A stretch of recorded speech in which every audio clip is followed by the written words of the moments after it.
What's going on, guys? This is the Red Rogue, and today we'll be talking about Conduits, the new system within a system that is part of Shadowlands. Specifically, we'll be talking about Rogue Conduits. Don't worry, I'll give a brief explanation of what I mean by that system in a system thing in this video. So let's see what spicy new augmentations we have to look forward to in Shadowlands as Sneaky Boys.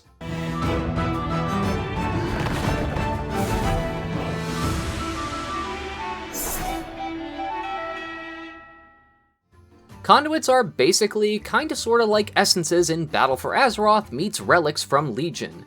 You earn conduits from various sources, such as the PvP vendor system, dungeons, and raids. There will most likely be other sources as well, but those are the only ones that we're pretty certain of as of now. Once you earn a conduit, you basically learn it and put it into a chart of ones that you can add to your soulbind trees. Each covenant has access to 3 unique soulbind characters, whom have unique effects on each of their trees. So, as you progress with your covenant, you'll unlock new rows of those soulbind trees, allowing for more slots to put the conduits of your choice into. That's the basic gist of what a soulbind tree is and the interaction conduits have with them, so we'll be talking pretty strictly about conduits for the remainder of this video. I will most likely be doing a specific video of how soulbinds work. I've already done kind of partially a series on that, but I'll be adding to that as we get closer to launch. Each conduit is one of 3 types. You have Potency, Finesse, and Endurance. Potency conduits are your DPS ability focused ones. Finesse conduits are for utility improvements, and Endurance conduits will give defensive/healing bonuses. Of the spec-specific ones for rogues, all of them are Potency conduits. As of now on the beta, each conduit also has a rank system attached to it, and these ranks will be how you buff the effectiveness of said conduit. There doesn't seem to be a way to upgrade the ranks of your conduits that I've found yet, but I'll follow up on this video once we're closer to the launch with more definitive information. One last quick mention about the soulbind tree though, is each slot can only take a specific type of conduit, so you can't say put a potency conduit into an endurance slot or anything like that, which will inadvertently direct the talent path on your soulbind tree depending on which conduits you want to use more of. So for the spec-specific conduits that we'll be talking about today, I'll list each one and explain the interactions and viability they will potentially have with each spec. Remember though, these are still a pretty new system, so some of the numbers and effects may very well change numerous times before launch, but this will give you a general understanding of what each one does and how to look at them in the future. So, because I like alphabetical order, we'll start going over these conduits with Assassination's potency conduit options. Up first, we have Lethal Poisons. Increases the non-periodic damage of your lethal poisons by a base amount of 30%. This will scale up with ranking to 100% at rank 15. This one seems like it would be a small improvement to single target damage, as sitting on a target dummy for about 5 minutes straight, I'm able to hold at about 12% of my single target damage as coming from Deadly Poison's instant damage, which is a pretty respectable amount, though this was without using any Covenant abilities so as not to skew the base damage or overall damage. So while using Bone Spike, it was closer to 8%-ish overall. This would in turn mean that at rank 1, this conduit should give between a 2 to 3% DPS increase of overall damage, and at rank 15, this would equal around another 12 to 15% overall, bringing Deadly Poison's damage to a pretty high amount of your overall damage. Granted, this is a pretty loose example of 5-minute target dummy runs done back to back, but I wanted to get a rough idea of potential damage increase this would give. This amount is obviously quite a bit higher than what you'd see on retail, and most of that is actually thanks to Slice and Dice, which I still feel does not have good synergy with the spec. But at least it helps contribute to your damage, which is still important, of course. These numbers would be even higher when running the Master Poisoner talent, however I hypothesized that it won't really become a potent option until you have a pretty high ranking of this conduit, or without stacking a really heavy amount of mastery to buff poison damage. I'm by no means a theory crafter, but more so just thinking about the interactions this conduit could have on our stat priority and talent loadout. Up next, we have Maim Mangle. Garrote increases the damage of your Mutilate on the target by a base amount of 20%. This amount scales up to 60% at rank 15. This conduit is most assuredly going to be a single target only gain, as Mutilate becomes a much lower priority move when you start getting into any AoE. This will be an easy, basically guaranteed DPS buff, as we want to have Garrote and Rupture on any target we're attacking, so a flat gain to Mutilate is very nice. This conduit, however, will lose potency if the Blindside talent becomes a go-to option, as we'll be weaving in more free ambushes instead of Mutilates if that's the case. I'm still not 100% sure if that will be a viable talent option, however when running this conduit, the value of Blindside will drop a little bit since you're expected to be using Mutilate specifically. Poisoned Finger Blades is our Potency Conduit to buff Fan of Knives. This will increase the damage of Fan of Knives by a base amount of 8% and will increase poison application chance by 8% as well. I imagine both of these will go up with ranking, as the rank scaling just shows an increment of 8% all the way up to 36%. While it's nice to see a conduit that will improve Assassination's spread AoE, the one thing I feel the spec will be lacking since Echoing Blades will be gone, I'm curious of how effective it will truly be. Fan of Knives' baseline damage is about half of that of Mutilate, meaning with a 36% bonus, this would be a sizable amount of damage for a spammable AoE move with no target cap.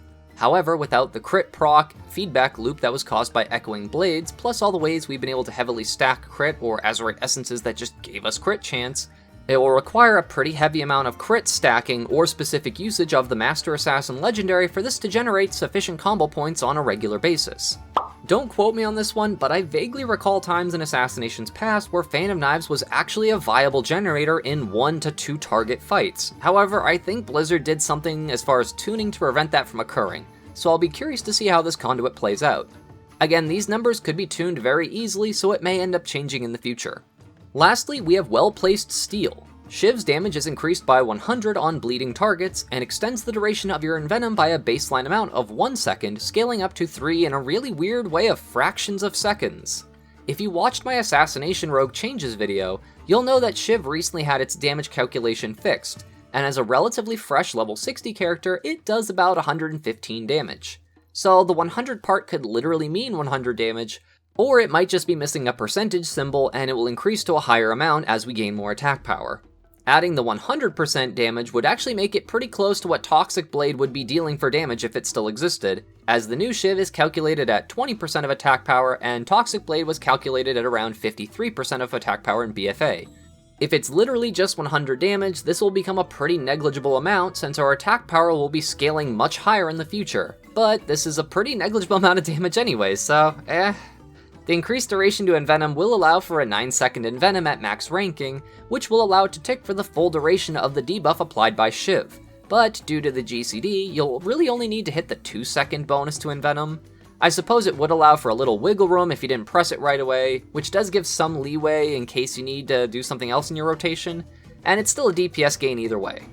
This is something that would only see truly effective usage in raw single target fights, and the downside to Assassination Rogue's usage of Shiv is that since it's a DPS cooldown for them, you won't have quite as many opportunities to just target swap and use Shiv to heavily slow something or remove an enrage effect without staying on that target for the duration of the poison damage boost that Shiv applies. Okay, now on to some pirate stuff. Here are all of Outlaw's spec-specific potency conduits. Ambidexterity. Mangosh has an additional 10% baseline chance to strike when Blade Flurry is active. This percent bonus increases to a maximum of 24% at rank 15. I actually managed to get one of these on the beta from a dungeon to do some actual testing with it. For testing, I decided to sit on a target dummy in Bastion, so none of my Azurite traits or essences would affect the numbers. Unfortunately, with the conduits, since you can only change them once a week, I was only able to test these for a little bit, and then I switched to a different one, and then I forgot that I didn't record the other one, so yeah, oops. Every pull on a target dummy was exactly 5 minutes for everything that I was able to test and try to get ideas for baseline numbers of though, to try and give some consistency to it. I also intentionally didn't use the Serrated Bone Spike move, because for some reason on target dummies it randomly resets, so then you can spam it and you shouldn't be able to. It should just be staying on the target nonstop, so I decided to just forego it entirely for these tests. At rank 1, this resulted in a 30% damage increase from Mangosh on raw single target, which makes sense due to the baseline 30% chance being increased by 10%. Due to the amount of damage dealt by Blade Flurry's activation, and for such a cheap energy cost, on top of now being affected by both Restless Blades and True Bearing, it is likely that Blade Flurry casts will become a standard part of our single target rotation, which seems kinda weird, but due to this in conjunction with this conduit, the value of mastery will most likely improve a lot for Outlaw, which is something that has been an eyesore for multiple expansions. Mangosh, at least in my opinion, is one of the worst masteries in the game. However, this conduit might help change that to not be as terrible as it is in BFA currently. This conduit will also have great synergy with the Dancing Steel talent, as the duration of Blade Flurry is increased by 25% when using this talent, from 12 seconds to 15 seconds, meaning we won't suffer in raw single target fights anymore for taking our best AoE talent, which is pretty cool, and I'm curious to see what this will actually do for our mastery value once we get some simulations done on all this. Up next we have Count the Odds. This conduit makes Ambush, Slaughter if you're Venthyr, and Dispatch have a baseline 7% chance to proc a free Roll the Bones buff that you don't currently have active for 5 seconds. The duration and chance of this occurring is tripled while stealthed. I can only assume this means if the ability was used from stealth, as that's really the only way that would make sense. The percent chance goes up incrementally to 21% at rank 15. This is loosely inspired from the tier 21 and Taurus the Burning Throne tier, which caused Run-Through to have a 16% chance to proc a Roll the Bones buff you didn't have active for 10 seconds. However, this conduit makes you jump through a hoop to get better versions of the buff, as you have to use the moves from stealth to gain the triple chance and triple duration. This means using Vanish as a DPS cooldown, which is something I've never really enjoyed having to do as Outlaw, since Outlaw doesn't have anything built into its toolkit that involves stealth-based damage modifiers, other than using the legendary shoulders during Legion, or now the Mark of the Master Assassin legendary that you can craft in Shadowlands. This is basically the only spec of Rogue that was able to use Vanish as a utilitarian/defensive move. You can still proc this conduit while out of stealth, yes, but at a very short duration and a much less likely chance. I do think this one has a lot of potential, especially at higher ranks and in Mythic Plus, where you'll be able to trigger this effect much more often due to stealthing in between packs, though I'll be curious to see exactly how potent this will be for raiding. I have a feeling it will be a pretty strong option depending on what Covenant or Legendaries you're using, however I just really don't like using Vanish as a DPS cooldown, that's all. Next we have Sleight of Hand. Roll the Bones has a baseline 7% chance of instantly resetting its cooldown. This scales up to 21% at rank 15. To me, this is honestly the least interesting conduit of the bunch, and feels like a step backwards in the changes that have been made to Roll the Bones.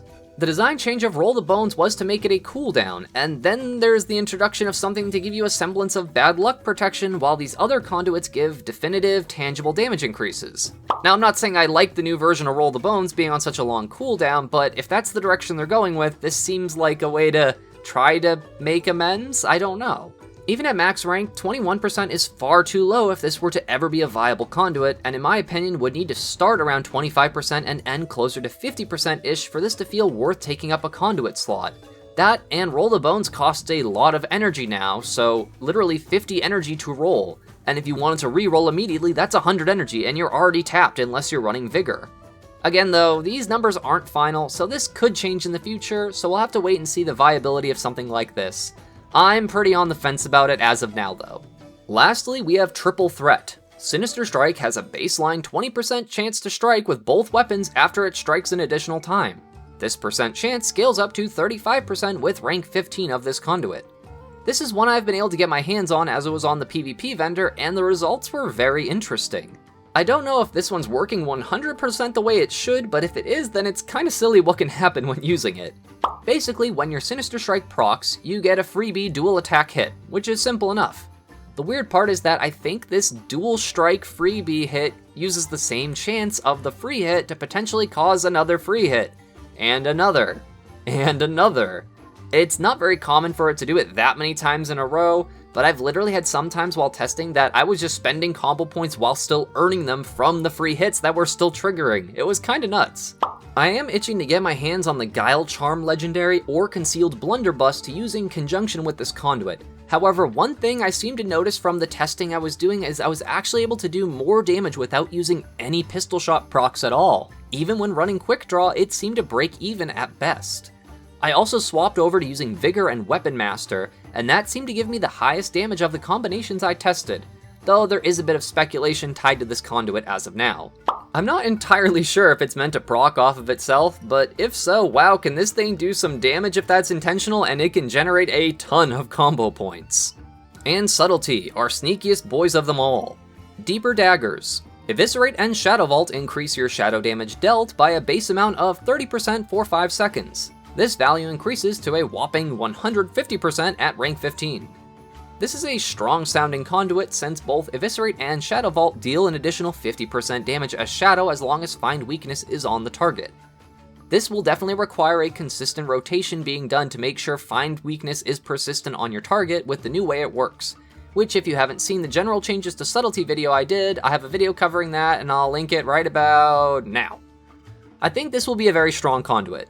Eviscerate makes up a sizable portion of the damage in the testing I've done. This will be thrown off slightly because I'm not using Vanish as a DPS cooldown, but otherwise it makes it a lot harder to keep track of the damage dealt on a target dummy when I do. I am using the Night Stalker talent while testing this, and even without using Vanish, the shadow damage of Eviscerate makes up about 9% of my overall single target, and that was even while using Serrated Bone Spike as my Covenant ability and not doing a 100% perfect subtlety rotation. I imagine the overall damage of this will be skewed slightly in its favor while using Sepsis, as that will allow us to apply Find Weakness easier and it gives us more Night Stalker damage, or if we choose to use the Mark of the Master Assassin legendary, and there are many other variables that can change it. Once they fix Shadow Vault to work with Subtlety's Mastery, this can very well be one of the jack-of-all-trade conduits to use. Up next we have Perforated Veins. Increases the damage of your next backstab by 30% baseline, stacking up to 3 times. This scales up to a 100% bonus at rank 15. This one is interesting sounding, and will definitely be a raw single target type of conduit. This will require even more GCD management and rotation management of the spec, as it will cause you to have to use backstab every 3rd Shadow Strike at most, as that is when the damage buff of this will cap out. Shadow Dance is an 8-second duration now, so this will allow for at least 1 triple stacked backstab per Shadow Dance, possibly 2 if you are running Subterfuge, though I need to test that to be sure. I'd be inclined to believe that Night Stalker will still be Subtlety's best passive for the level 25 row, but I may be wrong, so we'll see on this one. Planned Execution is our next Potency Conduit. This allows Symbols of Death to increase your critical strike chance by 6% baseline for its duration, up to a maximum of 34% at rank 15. This is one that will allow Subtlety's AoE spread of Find Weakness to flourish, as Shuriken Storm causes targets to have a shortened version of Find Weakness if it critically strikes them. In single target, this should be a pretty strong conduit as well, though it seems like there's a bit of an overlap kind of deal going on, since the first combo point generator used after popping Symbols of Death will always be a guaranteed critical strike. Either way, Subtlety is honestly hitting the jackpot in terms of conduits, as most of these seem genuinely pretty strong. I'm not the type to overhype things because then they just get nerfed or something happens and then people are mad, though I am honestly pleased to see Subtlety is getting some love after 2 years of being shelved. Lastly, we have Stiletto Staccato. Shadow Techniques now also reduces the remaining cooldown of Shadow Blades by 1 second, scaling weirdly up to 3 seconds, since according to the data mining, it doesn't actually change to 2 seconds until rank 6. This might just be a numbers thing on Blizzard's part or something, but it seems odd since the well-placed Steel Conduit goes into fractions of seconds, so this one kinda should too, but numbers are really vague right now, so just keep that in mind. This one will have some synergy with the Deeper Daggers conduit I mentioned earlier, as that conduit increases shadow damage dealt, and Shadow Blades causes your combo point generators to deal 50% damage as Shadow for the duration. Due to Shadow Techniques proccing every 4th to 5th successful auto attack and the inclusion of Slice and Dice to our toolkit, this should theoretically result in a Shadow Techniques proc every 2 to 2 3/4-ish seconds, since Slice and Dice should be bringing our base attack speed down from 1.8 per auto attack to 0.9, though this is affected by our haste rating as well. With the loss of the first Dance Azurite trait, which gave us a lot of free haste while using Shadow Dance, haste should become one of our better stats for raw patchwork fights. In AoE, however, Mastery will most likely overtake it as it did in BFA, so I don't imagine this conduit changing the Subtlety stat priority too much, though more haste does marginally equal more Shadow Technique procs. With this conduit active, we will be getting Shadow Blades off much more often, which will result in potentially lining up better with moves like Vanish or the Night Phase Sepsis ability to proc a Vanish, which in conjunction with things like the Mark of the Master Assassin legendary or whichever other ones that are out there, this can cause for a pretty high damage burst window which Subtlety excels at. I'm sure a much more charming and thoughtful rogue like Mistler will prove me right or wrong, and if so, I expect such. I doubt he'll ever see this video, but if so, hi, please don't roast me like a B-list Hollywood actor or anything, cause that would kinda suck, but if you do have any criticism, I'd sincerely appreciate it. Anyways. Whew, okay, geez. I'm glad I saved the Covenant-specific conduits to go with the generic rogue abilities video that I plan on doing, cause this was way longer than I anticipated when I started this project. However, I thoroughly enjoyed looking through all these and picking through them, seeing what ways they'll interact with each spec. Again, please don't take any of these numbers as set in stone or stone cold facts or anything like that, as I try to test these as best as I can with the knowledge I have of Shadowlands and with what we have available, though without being able to use every system put together, it's really hard to give a definitive answer. I do believe I covered these all pretty thoroughly as far as how they'll interact with each spec though. Anyways, I hope this video helped get those rogue brain gears turning, as it's always good to keep your mind sharp and think of how all the game systems will interact with and affect your spec. If you liked this video, I hope you'll take the time to maybe check out some of my other ones. I do new uploads every weekday, ranging over a pretty good variety of content, though naturally I do focus somewhat on rogue-related things.